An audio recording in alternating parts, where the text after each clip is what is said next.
Ferdinand Ngongo et Atangandi et sa bande qui ont confisqué notre président, qui ont embrigadé, enfermé le président à la présidence de la République, là où personne ne peut le voir, ni sa famille, ni ses frères et ses soeurs, ni ses nièces et ses neveux, ni même les hommes en tenue, alors que le président est chef de l'armée, ni même ses vieux amis, Mbargangele, Kavayege Djibril, le président du Conseil constitutionnel, ni Kechangre, ni le ministre Amadou Moustapha de Marouane, ni René Emmanuel Sadi, ni Kouete, ni Niak Djifanji, ni Laurent Esson, ni même les Issa Balarabe. Personne ne voit le président Mia. Parce qu'un individu et sa bande de Ferdinand Ngongo ont décidé de l'enfermer.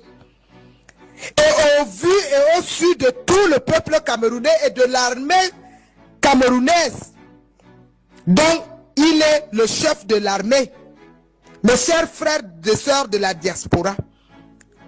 Vous tous, vous avez vu, au nom du chef de l'État, Ngongo Sintang, ça, au nom du chef de l'État, Ngongo Sinsa, le gars a tellement pris l'appétit qu'aujourd'hui, il ne s'arrête plus. Vous avez même vu que même l'histoire de cette histoire d'élection, Ngongo seul décide d'appeler tous les citoyens camerounais. Il appelle, il invite nos ministres au palais, il défile, il appelle les parlementaires, les députés et les sénateurs. Il les attaque tellement il n'a même pas de finesse. Beaucoup ont refusé de venir. Les vieux amis du président, son excellence, monsieur le président Paul Biya. Vous avez vu que le ministre Laurent Esson a refusé d'aller.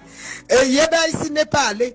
L'autre, comment on appelle, comment est-ce qu'il s'appelle même, Alamine a refusé d'aller. Et même le patriarche qui ont été là-bas, tellement qu'il n'a pas de finesse. Il agresse ouvertement le ministre René Sadi, notre aîné, à tous, qui est son aîné à lui.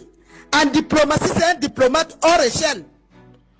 C'est même ministre, la présidence René Sadi là, et Laurent Esson ont fait combien d'années les ministres Amadou Moustapha? Depuis avant même que toi, tu ne sois même, je ne sais pas, on t'a amené même d'où, je ne sais même pas.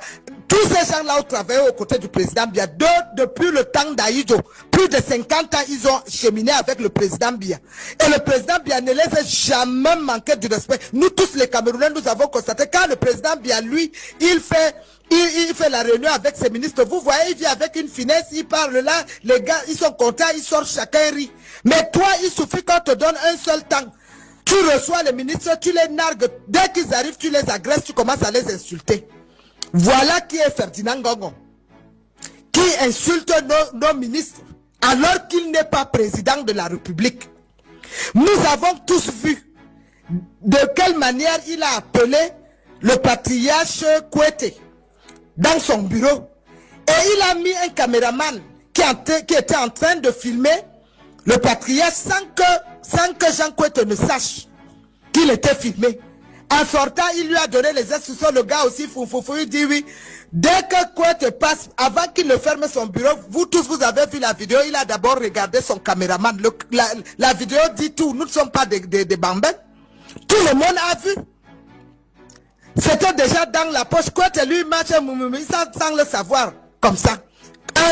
Quelqu'un, Ngongo vient utiliser un vieux patriarche comme Kouete. Et nous avons vu les jours qui suivent le défilé, nous voyons seulement la lettre on dit que le président est candidat. Mes chers frères et sœurs, est-ce que Ngongo a bu nos cerveaux? Même un enfant de 5 ans sait que la lettre qu'on a amenée à l'ECAM n'a jamais été signée par le président Biya. Parce que Biya, lui, quand il dit quelque chose, il fait. Biya, si c'est lui qui est candidat, le président Biya, le père de la nation, allait d'abord parler à la nation avant d'aller amener sa lettre là à Elekam.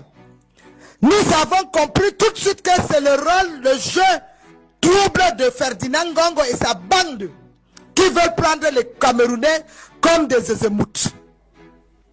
Et je veux donc attirer l'attention de tout le peuple camerounais du nord au sud, de l'est à l'ouest et ceux de la diaspora que cette candidature est nothing, nul effet. Cette candidature, ce n'est pas le père de la nation, ce n'est pas le président Biya qui a signé ça.